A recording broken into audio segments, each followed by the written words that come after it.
Hey! That was a little loud, I'm sorry. Because there's hay on the truck. Yeah.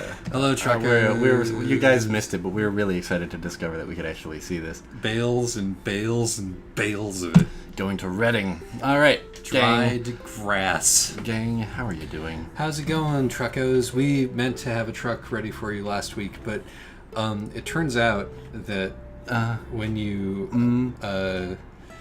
record a fanciful trucks about creating paramilitary groups and co-opting the tactics of suicide bombers, and then it all seems very funny at the time. It felt like a good black joke at the time, like a good sustained 35 minutes of mordant humor until Josh basically asked if he could break kayfabe, and then we reflected on it a little bit.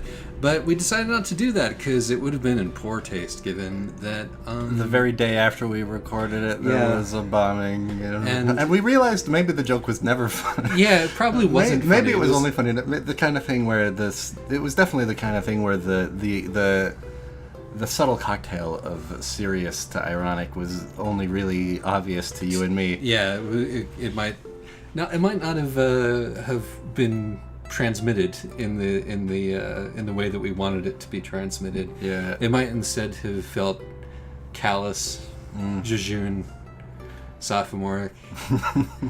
The product of like a cocktail again of desperation and fantasizing about control in a world that has had not much of that to offer lately. Yeah, we thought maybe there's some value in performing an autopsy. Yeah, so basically a post-mortem. What I did was I sat down and I said to Josh that since the world was going to end, that meant a wide-scale disruption in civilization, as it was, which meant opportunities for bold new kinds of civilization. And so I suggested essentially that we get in on the ground floor and become founders of new kinds of keynote social organization, based essentially on fandom principles, because that's the idiom that we know the best. And that it would be a good idea to try to draw people into collective action, self-sacrifice, create loci of power essentially that was separate from the current loci of power, i.e., capitalism. Yeah.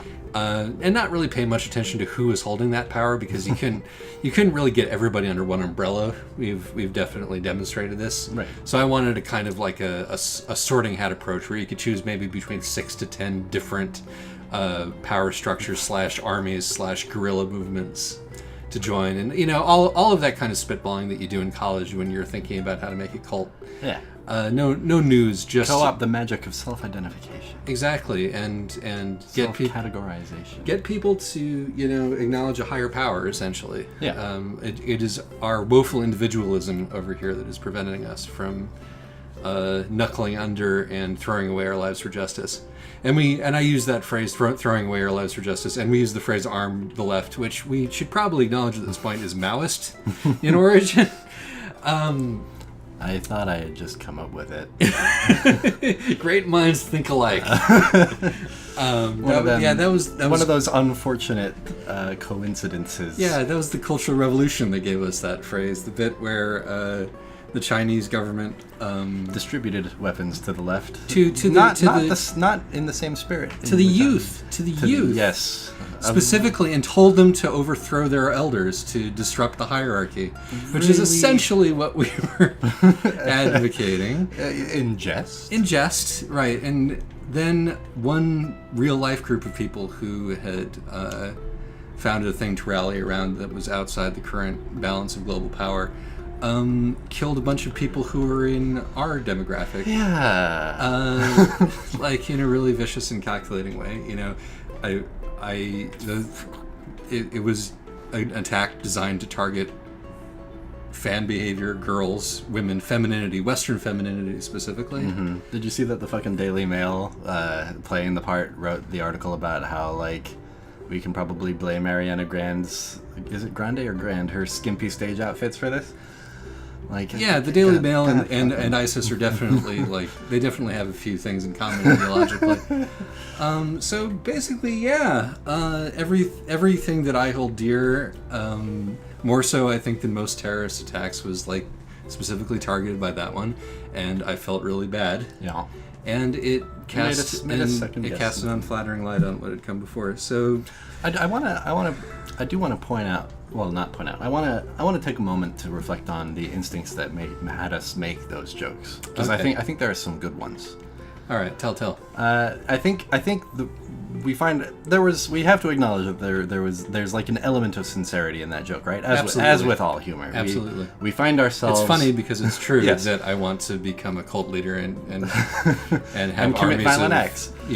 of armed teenagers. We find that ourselves cult. entertaining fantasies of violence, and I think Yes. that the reason for that is that we observe that there's a class of people in power who can fairly be argued are at war with us, right? Yeah, they're And- definitely currently trying to kill us. Yeah. They're trying to take away our medical care Right. and take away the things that keep us alive. Yeah.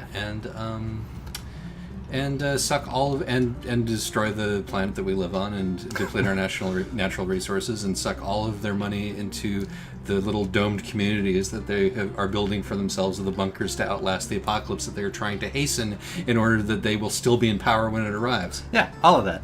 Yes. So I think I wanna salvage my conscience a little bit and remind myself that it's okay to want to fight back. Yes. When we say arm the left, we mean resist. Hashtag resist. Yes. So noodly. So wiggly arms, that sentiment, right? yeah. No, we mean fucking arm the left is what we mean. Yeah. But we don't mean the Cultural Revolution.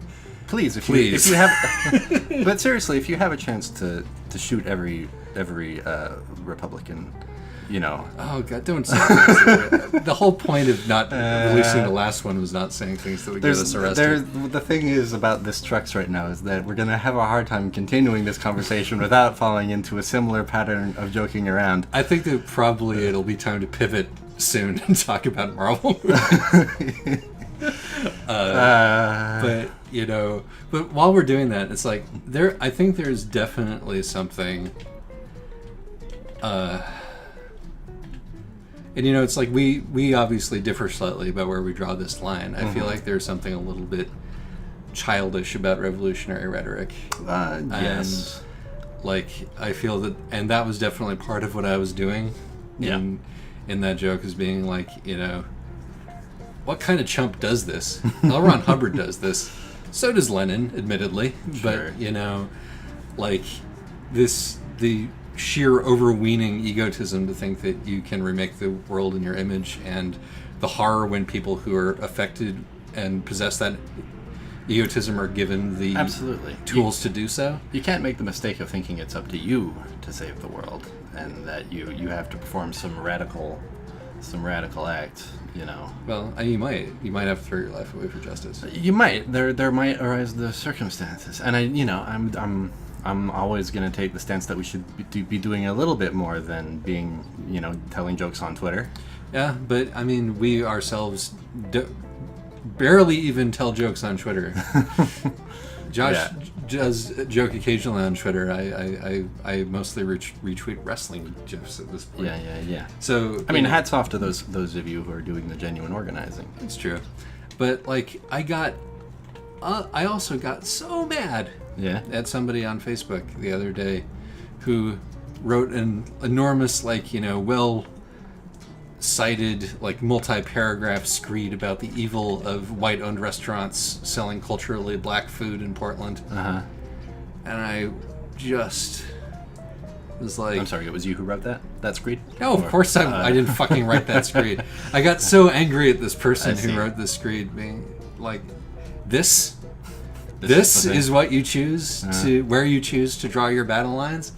This is why we can't have nice things, which is, exactly what a good leftist should not do. I was reminded today of... Is attack the person who is stupid but on the right side, I was reminded today of hashtag We Are the Left. You remember that?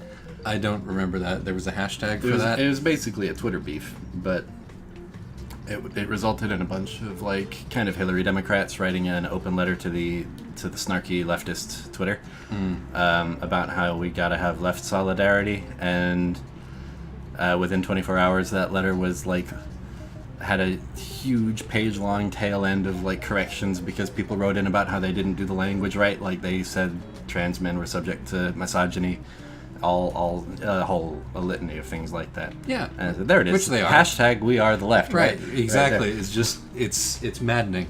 It's maddening, and it would be so much easier if we kept the left from squabbling by creating these fucking autocratic power centers where people would do what they were told. We need the cult. Yes. So it's a cry of frustration. Yes. Is what it is. It's like I want not to be on the side that is so fucking woobly, but I'm doomed to be on that side forever because ultimately the correct thing is slogging through consensus. Yes. And slogging through. There's a terrible way in which the correct thing is to be woobly. Yeah, because It's it born turns of out the- nuance is like Yeah. the thing that most closely reflects reality. It's just not what we need right now. Yeah. It is in a way what we need right now, but it's also not. We need, I don't know. It's Yeah. far be it for me to say what we need. I Maybe guess. it's like what it could very well turn out that the Democrats are correct in pursuing Russia Oh boy. like a bunch of Yeah. The guy who made Night in the Woods has. Do you look at his Twitter much? No, I don't. He makes all kinds of good snarky leftist tweets I'm sure he on the does. subject. There was one I liked a lot where it was like Democrats in 2020. Remember Russia? Haha, we're not the Russia guys. Anyway, charter schools are just the way things are going. See, that's the thing, right? On the one hand, sure. On the other hand, I remember a time when the radical American left was equally contemptuous of criticism of Russia during the Stalinist purges. You know, Yeah. it's a thing that we are subject to, and I think that the truth is probably closer to the middle. Oh no. Ken Levine is in the truck. I'm sorry. I'm just a liberal. That's all I've ever have been. I'm a frustrated liberal with dreams of world domination. But, you know, I get up in the morning, I sigh my sigh, and I'm like, actually, we probably should just try to keep people fed. I've got it, said a Democrat in the headquarters of the Democrats. We should rebrand ourselves as the Resist Party. The Resistocrats. Yes. And the punchline is the Resistocrats. Anyway, Yeah. how about we step away from all this mess? I think that with all due respect to If you our really want- future wizardhood, we probably If need you really to, want to listen to our bad trucks, which is much funnier than this one, I'll- get in touch with me. I'll send you an MP3 or something. Yeah, we'll make it available in some ways, with the understanding that it is Not something we necessarily. standby, Yeah. and also, yeah, we saw Guardians of the Galaxy 2. Yes. Here, there's no possible way to segue between these topics, but I've got an idea for I'm how to do it. incredibly intrigued. You earlier said that our culture is the one that was bombed in Manchester, right? Yes. God, that police car got me with stealth. I had no fucking idea you were a police car. Anyway, so why don't we celebrate our obsession with mediocre culture? Why don't we hold it up as a beacon of our freedom and talk about the Marvel movie franchise? Yes, we're striking a blow against ISIS by wallowing in our Western complacency here, and our satisfying middlebrow fare. Can I have resisted the urge to ever talk about it on trucks? Maybe we talked about an Iron Man movie once upon a time, way back in season 1. Yeah, Iron Man 3 was Iron Man 3 was the only one that had enough meat on it to was the actually Logan of its merit day. discussion. Yeah. But Isaac is leaving soon. He's leaving this house, and so we have seen our last Marvel movie together. Yes, unless Thor magically appears within the next 2 or 3 months, Yeah, I don't think it which will. I don't believe is how that's going to work.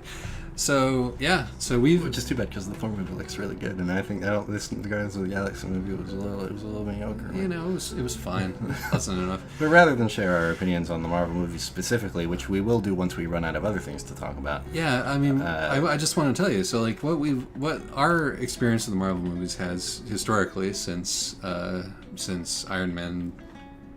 No, not since Iron Man 2. What was the very first one that we went and saw together? God, that's a really good question. We caught up on like the old ones, and we saw like some of those together. So, but like in theaters, was Iron Man 3 the first one that we did? Maybe it might have been. Could very well have been. Yeah. Our tradition is that we go down about 20 or 30 blocks south to Bay Ridge, which is an old school neighborhood. I would say is how you would describe Bay Ridge. Yeah. It's like it has a little bit more of old Brooklyn in it than a lot of places do. Because it's in the ass end of nowhere. And we go to a place called Alpine Cinema, which is this crappy, rundown old theater. Like, it was shocking watching Logan at a nice theater. Like, oh, I hated that nice theater. I mean, you and Monica both hated that nice theater, but you can't deny that the picture quality was strikingly It was much improved. nicer. Yeah. It's like you go in these theaters with creaky seats that sometimes tears in recline the screen way too much. Yeah, tears in the screen. Like there's sometimes children's birthday parties afoot. The whole place smells decidedly of popcorn and urine. Monica and I saw Mad Max there, and it kept like freezing. Yeah, it's a place, but a full price adult ticket costs $10. Damn, on Wednesdays they cost like $7. $6. If you go on That's Wednesday, unbelievable in New York City. A night first run movie on the night costs $6. Insane. They own this building. Like that's the only way that this works. Yeah. You know, and somebody likes running a movie theater up in there. Yeah. It's like neighborhood teens staff everything. They're competent enough. Yeah. You know, and like We take the train there, and we walk home. we walk home, and on the way home we discuss the minutiae of the Marvel multiverse. A bus just disappeared before my eyes. Whoa! That car went too. And we've What's reached happening? our object limit. Well, we're talking about the end of Us, Yeah, so logically the end of Trucks follows. It's as yeah, above, yeah. so below. Honestly, going to these Marvel movies is probably the activity we do most often together. It's probably the greatest single percentage of our together time outside of doing treks. Oh boy, that's worrying. It used to be like going to the garbage store together. Yeah, that's true. We've been the diner. We haven't been doing the garbage store or the diner as much lately. The movies are cheaper and give us more to talk about. Yeah, that's true. But anyway, yeah. Sometimes people come with us and they get to listen to our conversations about the Marvel movie. Isaac and I have like different sets of knowledge about Marvel comics, and that's largely what informs our discussions. Yep. They overlap. The things that we we're just, when it comes down to it, we're the kinds of people who like the reference. I'm the guy who was kind of thrilled to see Ego the Living Planet, who I remember with great fondness from my Marvel trading cards that I collected when I was 12. Yeah. He was one of the Celestials along with Eternity and whoever that guy was that was like kind of black and white, and the big cosmic powers and their power levels, because the cards all had all the power levels, energy projection and strength and What speed was and Ego's mental power. relative power level? Pretty much all of them, All of except not quite maxed out in all Yeah. capacities, because you have to have something like the Galactus physical could beat embodiment him of the up. entire universe. You know? Galactus could probably actually eat him. Have Galactus and Ego Oh, ever of course squared they off? have. Of course they have. It seems to make sense. It's utterly natural that Galactus would definitely want to eat Ego. And like, it's Adam Warlock at the end. I remember Adam Warlock. Yeah. And he decided that in order to be a good wielder of the Infinity Stones, he had to cleanse himself of all evil, and the evil that he cleansed himself of became a different monster called Maelstrom. Yeah. You don't remember any of this? No, I don't know nothing about it. I never read Marvel. I mean, I never read Cosmic Marvel, is what I mean to say. Yeah. I didn't read any of it. I just had like the reference materials. Oh, that's the best. That's awesome. Yeah. That was how I had the Star Trek encyclopedia once. I treasured that fucking thing. I read those superhero lists front to back. It was like Wikipedia, except in paper form. Yeah. Oh God, I'm pushing a car. I didn't even know. Sorry, man. Sorry about that. Sorry. I'm sorry. And you know what? That is the metaphor, right? Is it? Because we were just diving into this minutiae that is How do you pronounce that? Some people say minutia. Minutia. I say minutia. Minutia. It's probably wrong. We're diving into this completely oblivious to the interests of the people around us, and it's like It's nice of them to come with us. Yes, and we've walked back from these movies, persiflaging the shit out of things as girlfriends walk along beside us, like hopefully thinking, Kind thoughts. Exactly. You hope it's endearing on some level, essentially, because you're aware of what it is. Yeah. Like, that's my hope when I talk about wrestling. Right. Is that, like, my habit of interjecting wrestling into every conversation, I'm hoping it comes off as a lovable quirk and a joke that I'm making that people are aware that I mean, it's wrestling, a joke that I'm making. You've got an advantage with wrestling there because wrestling is inherently funny. It is. I mean, if people are going to, hang on, but like, there are no Marvel doubt, comics are not one of those subjects. It is absolutely not. There are some, like, farcically awesome things hidden in the nooks and crannies of the Marvel Universe, but really, most of them have been mined to death. Mm-hmm. You don't have the sheer depth of weirdness that wrestling offers. Yeah. Like, everybody knows about Squirrel Girl now because all of the nerds grew up and got to write Marvel comics and got to take out the bits that they most liked and run them into the fucking ground. I hear Ryan North Squirrel Girl is really good. I'm sure it is. I haven't read it. I'm sure it is, but, because the Marvel Cinematic Universe is dredging out all of these nuggets, like, trying and fan baiting with them, and it's like... It's actually kind of remarkable that Squirrel Girl hasn't turned up in the movies.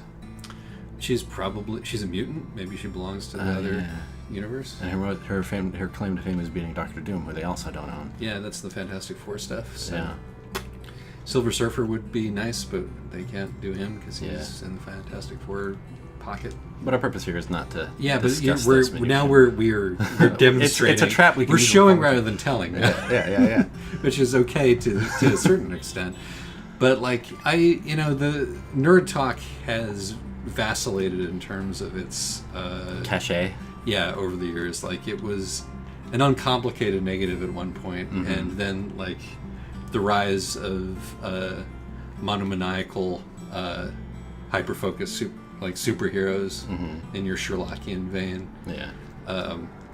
Kind of gave it a certain class, and like the rise of nerd pride. So are we asking ourselves here how self-conscious of this stuff we need to be? I think I personally probably need to dial it back a little bit. Maybe so. On account of like I do it now because it's natural. Right. But I do it with the sort of assumption that everybody knows that I'm not doing this like unconsideredly. Like me, if I choose to nerd out on a subject at infuriating length, it's different because I know how to socialize correctly. I'm just not doing it. You got to know the rules before you can break the rules, man. It's the conversational notes I'm not playing. It's jazz. It's nerd jazz. Well, this is really advanced stuff. But none of that probably comes across. So I could probably stand to lay off on it a little bit. In a context between friends, I mean, I want to be in favor of it. I don't always want to be around it, but I don't want to be judgy about it. And I would like to think that if you came to see the Marvel movie with us, like, some talk about the Marvel movies to be expected, right? Yeah. Like, I mean, you can't judge me. But it's not the talking about the movie. Like, the talking about the movie, the other people who saw the movie can participate in. It's the drift. It's the drift to talking about the wider context. The wider Marvel universe, which relies on knowing Surely a that lot is of obscure names from the 1990s. Yeah, it's true, but it's also like the point of this stupid franchise in a way. Like, it's true. It is what keeps us coming back for more. The whole selling point of this is that they're drawing on this mythology, and you never quite know what they're going to do next. Like, what's more thrilling than waiting for the after credits scene and seeing what out there character they're going to drop on your asses? What product? None of which are newer than like 25 years old. Yeah. They're gonna foist upon us next. Most of which are comfortably 40. Yeah. At least, and so it is like an excavation. Yeah. There's every bad decision they make is going to be supported on some level by somebody else's bad decision, like the fucking empath girl from this, which seem to have been lifted out of the distant past without even the slightest bit of ironic reflection. Was Mantis a character in the comics? I cannot believe that somebody would have come up with her in 2017. No, yeah, I mean she's Counselor Troy. This is an old an old archetype, and it's a. She must be. I summarized I very barely summarized this movie to Monica, and she pointed out how come this empath character is always a woman, and it's so obvious why it's always a woman, and it sucks. It's really bad. Yeah. Like, really unconsideredly, if the woman who had been on the writing staff of the first Guardians of the Galaxy had been on this writing staff, this wouldn't have happened. Bad, you know. She was so funny though. The person playing her did a great job. Yeah, no, she and Drax were funny really together. good at like capturing the stuff that's really funny about how a child talks. I love her line delivery on my antennae are not for avoiding doors. So Born Sexy yesterday. Oh God, I guess so, but fuck it. The actress was funny. She was. That is true. And Dave Bautista was also funny. God bless you, former WWE champion Drax the Destroyer. You were better here than you ever were in the WWE. And I really love looking at your giant bod. Yeah. But I feel we have been sidetracked. What indeed was the point? We're navel gazing about our nerdiness. Should we instead be offering?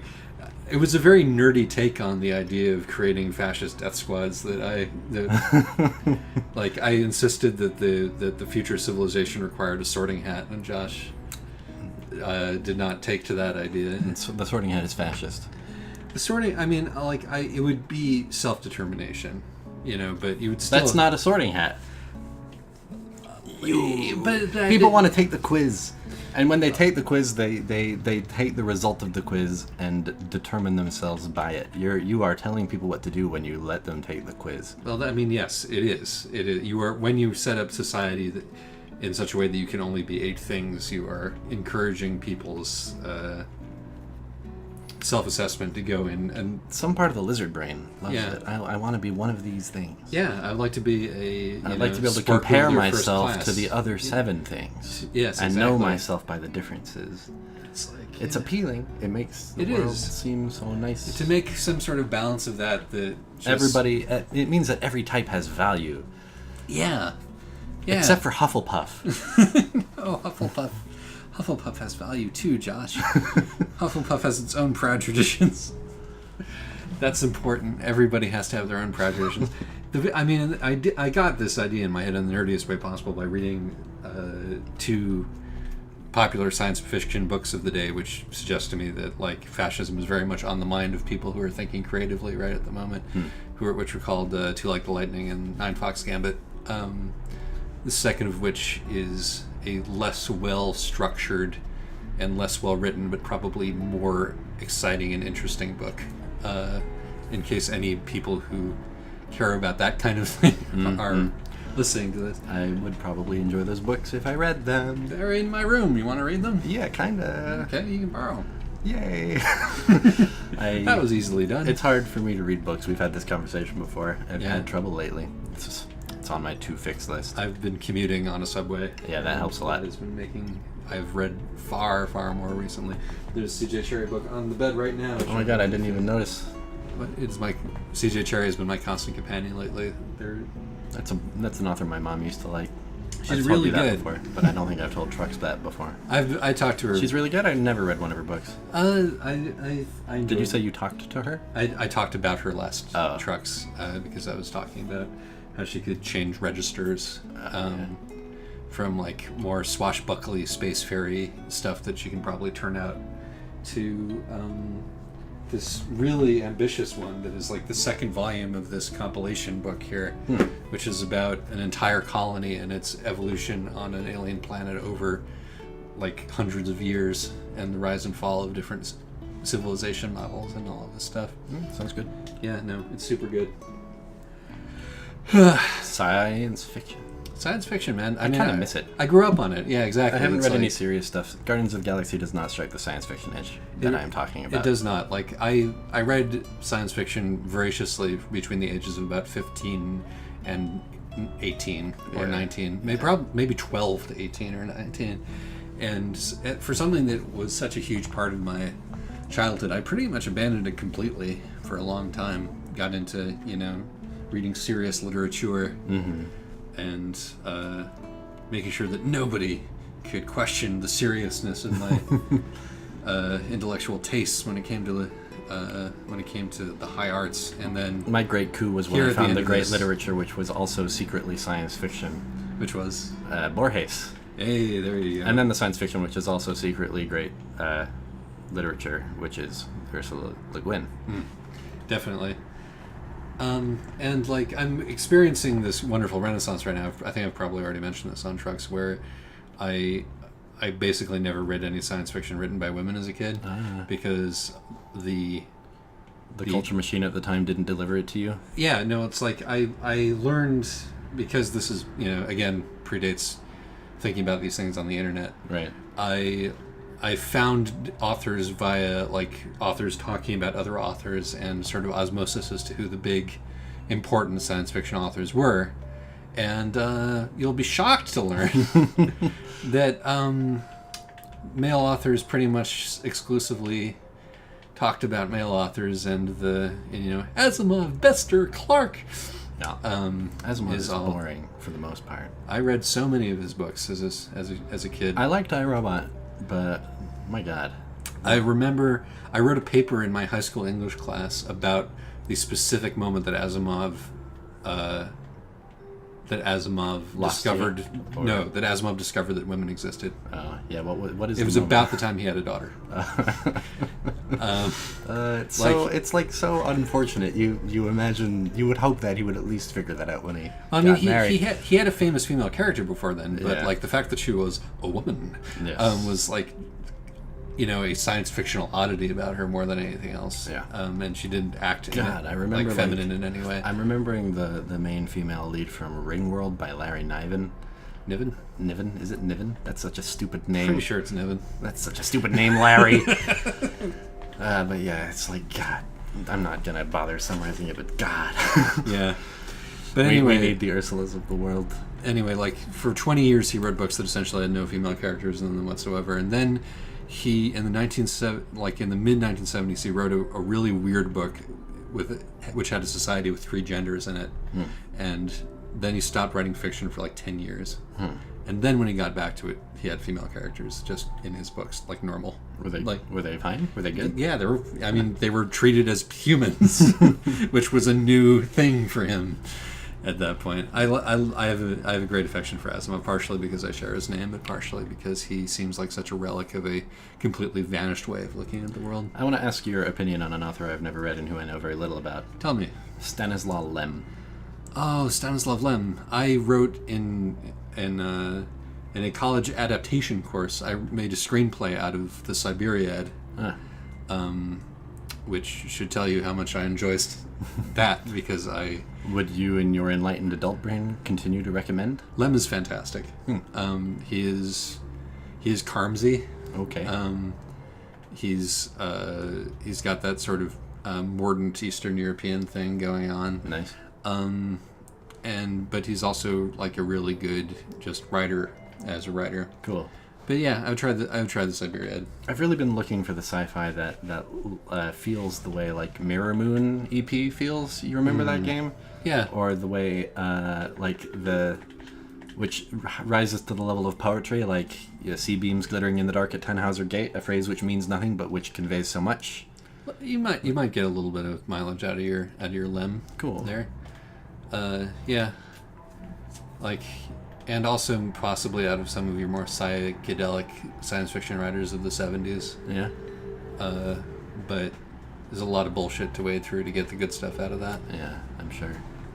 I've also wanted to read Pynchon. Not Pynchon. Fucking... You've read Pynchon, have you not? I've read Crying Aloud 49. But who's the goddamn guy? The Culture series, those books.